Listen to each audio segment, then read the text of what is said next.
the leader of his All-Star campaign, right? Like, that was unbelievable when you were on the air reeling up. Let the record show. You said it on Nesson first. Yeah. I mean, I know everybody pays attention to ESPN because of the national, but you did sort of warm up to the task. Had I you think you just took it to the next level. Had you researched when you were giving the year-by-year strikeout rate? I went on the first time that we talked about Willier and we talked about Rafi, and then we talked about T.O. But I was ready to say all those facts that day, which I left that interview really frustrated. I was like, man, I can't believe I studied all that and I didn't get to say it.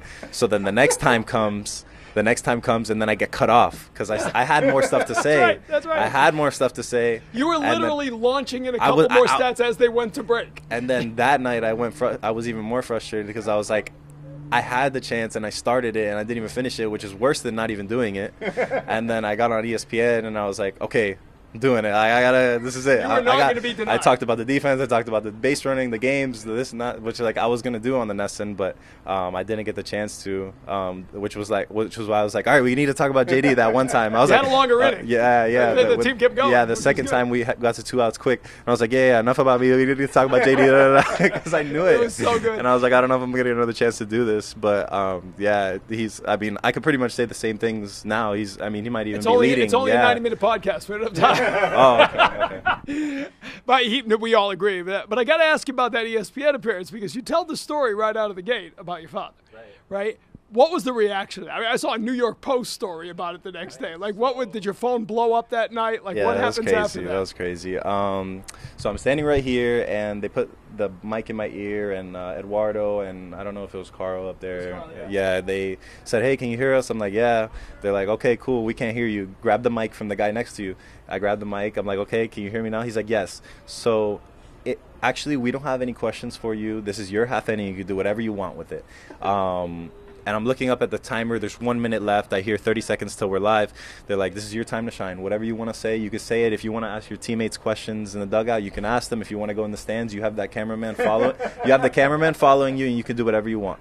I said, man, I wasn't prepared for this. I mean, I was prepared for the Nesson. I was expecting a headset and to just sit right here and answer some questions about how I was feeling and, let me go about the day. But yeah, they said, okay, we're live and we're here with Triston, whatever. How's it going? And I said, wow, this is it right here. Let me talk about something relevant. Let me talk about Father's Day. Let me acknowledge Father's Day. And I had the mic in my ear, so I had just heard AC talk about his father and his favorite memory of his dad. So I said, okay, let me go ahead and talk about my favorite memory of my dad, which I called my dad after the game, and he's like, man, you couldn't have told another story. We have so many and stuff. But he's like, yeah, you couldn't have told another story. I'm like, I don't think anybody's looking to offer you for a job right now, Dad. Don't worry. But it's true. I wanted to get an icebreaker. I wanted to provide some comedic relief, but I also wanted to tie in a lesson, right? And that day that happened so long ago when I was a little kid, Dad taught me a huge lesson that day, which he was willing to go to those lengths to prove to me, that I had a responsibility to everybody who was there in that field that day, whether it was my teammates, my fans, my coaches. I mean, on such a small scale, but he needed to prove that to me, and it's something that I think about all the time, which is why it was the first thing that I thought of, because I come into the dugout mad, upset. I never display it, though. I never throw my helmet. I never throw my bat. My dad always told me, he's like, if you want to hit something, hit your head against the wall, because it's not the bat's fault and it's not the helmet's fault. So he's like, hit your head against the wall. So I never throw my stuff. I never get upset, but sometimes I just kind of come into the dugout and I just deal with things on my own, and I just kind of go into a meditative state. But I'm like, okay, like I got to go finish the job. Like I got to go out there, and I have an obligation to everybody who showed up to go out there, give my 100%. And that was what he taught me that day. And I didn't know I was going to tell that story until right that second. Like it wasn't something that was planned. And then, yeah, the rest of the interview happened. I don't even know what happened. Bayo came out with the jersey, which was great because I needed the time to fill. So that was a little skit too, which was cool. But Dominic Smith didn't seem thrilled about the interview after I mean, that's as close as you can come to hitting a home run. If you would have rolled into a double play or struck out, I wouldn't have done that. But, when Eduardo suggested, hey, why don't you go over and ask him, I said, yeah, I mean, that was a good hit. Like a little jammed, but two-strike cutter inside off, I don't remember who it was not terrible swing. So I didn't think it was like too out of pocket to go over No, there. It's just I thought he was fine in the interview, but the look as you walked in, I was like, what are you doing? Yeah, I know. It caught him off guard, and I talked to him about it later. He's like, yeah, but just like in the moment, he wasn't expecting that. But yeah, it was fun. Right, but I think fun's okay. Like I feel like that would be part of your Wikipedia page when it's all Sunday. It's okay to have fun in a baseball game, isn't it? Yeah, it's hard work. You guys are grinding. Yeah, absolutely. A couple guys on the bench, they were like, "Oh, thank God you didn't come ask us a question because we didn't want to talk." We're all confused what was going on and why we were talking so much. But if you like Jared Carabas, he tweeted, he's like, "Oh, I don't think they've asked Casas a question yet," and I'm like, "Yeah, that's because they said they weren't going to." So I figured, all right.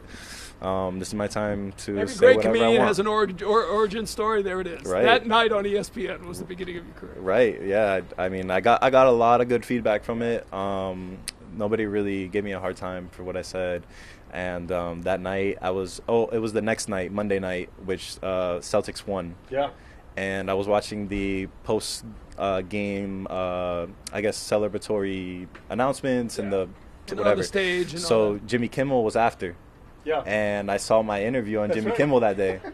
And I'm sitting there, and I'm just sitting by myself. I was like, hey, that's pretty cool. You know, so it was something like that. And, like, he made a joke about it, but I don't care. It was just cool. But, yeah, it's just, I didn't think it was inappropriate because I tied a lesson to it. So I thought it was funny. You've shortlisted yourself to be a guest on Kimmel in the future. I attended a Kimmel shoot earlier this season. Cool. As a guest? Not as a guest, Wow. no guest. But so it's you have done a good job of balancing, like, of allowing yourself not to be miserable over the course of like this time of being on the sidelines. But to bring it full circle, like, how much have you been anticipating that moment when you were able to get back in the batter's box and compete and do the thing that you love to do and that you spend so much time thinking about? Like, how much are you looking forward to that kind of fun? Oh man, that's a great question. I think about it all day, every day. That's all I'm doing. You know, here, whether the team's on the road, you know, I stay here and I walk around the field and I stand in the batter's box and then I go in the bullpen and, you know, I get to traject and then I see the hitter and I see the pitchers and, you know, I'm walking around the facility. You know, nobody's here or everybody's here and it's just excitement. I just have a lot of excitement to get back out there. I'm itching to, but I don't want to use that to my downfall or to my demise. You know, I want to make sure this heals with as much excitement and anticipation as I have to getting back. I hear it on my phone. I hear it from my teammates. Hey, we're looking forward to you coming back. You know, we need you, this and that. And I'm like, yeah, I know. I'm trying. Don't think that I'm not. You know, so I hear it from a lot of people. But you know, I'm just trying to, you know, stay within myself and just come back when everything's right and. Yeah, hit the ground running, like I said. And they've been stealing bases, stealing games, kind of stealing some hearts here along the way. Did you see this coming? I know every team believes as they break camp that they can do something special. But did you see this kind of young energy coming together as quickly as it has? Yeah, absolutely. I said it in spring training to the media when they were like, are you surprised at the lack of moves or whatever? And I'm like, the guys who are upset that we didn't make moves are upset because maybe they know the people that are on the market and maybe they are attracted to them or the person or the type of leadership skills that they can bring, whether it's a veteran leader, whether it's an impact player. But I said I like the depth that we have within this organization. Those guys who are upset about that know those people, but I know these people that we have in our minor league organization. I know the people in AAA because I played with them and the people that I've come up with. So I was really happy with the crew that we had together, whether it was the 40-man or whether it was the AAA or whether it was an active roster, all the way down, all the guys. I mean, they're all contributing, even Romy. So everybody's doing their part. Jamie came up for a couple days and he banged. You know, Barrelman did his thing. You know, so we're firing on all cylinders. Everybody's playing their game. AC's pushing all the right buttons, getting guys into great positions. So no, I'm not surprised to answer your question. I think that you know, again, getting to that question of anticipation, there are a lot of people who are going to be super excited about seeing you back in the lineup. Like, how confident are you about this team's ability to stay in the race as you get back in the lineup?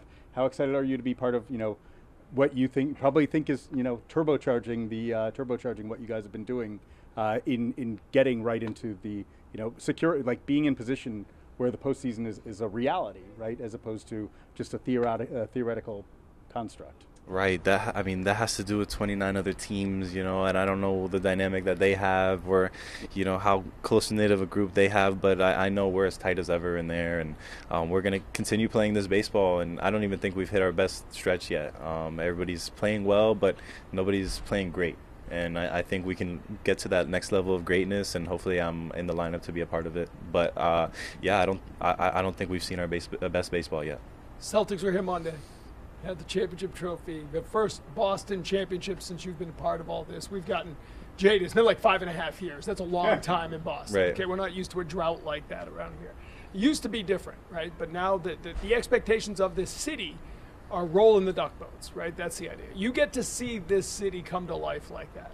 Did that leave any kind of mark on you, any kind of taste of what you guys could someday be part of? Right. I mean, I heard an interview from Brad Stevens that said that was his favorite part of the whole process was the Duck Boat Parade, whether it was, the championship celebration after or whatever, partying or whatever. He said Duck Boat Parade was his favorite thing, and to see the city light up, and I had a bunch of friends that were there, and, to see their stories about it and hear how much fun that they had. I mean, I'm just itching to bring that back. It's something that I've been dreaming about since I signed, and won't let go until it happens, and then when it happens, I'll try to do it again. You know a story about Jake Peavy, right?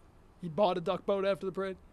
Actually bought one of the boats, brought it to his ranch in Alabama. I didn't hear that. No, I didn't. And now it's on. And what did they do? What did he buy from the San Francisco? He bought a trolley car. Okay, So okay. on his ranch, he's got a trolley car from the championship in San Francisco and a duck boat. I did hear that actually, and when I heard that he bought the duck boat, I was like, oh, he bought it for the day for his family, like to be on it, because he wanted a personal duck boat within the parade to have his family go on. I didn't realize that it was to come home. His whatever beer that day, he looked at the person, I'm buying this duck boat. And they're like, yeah, whatever. And then he got off and wrote a check. Okay.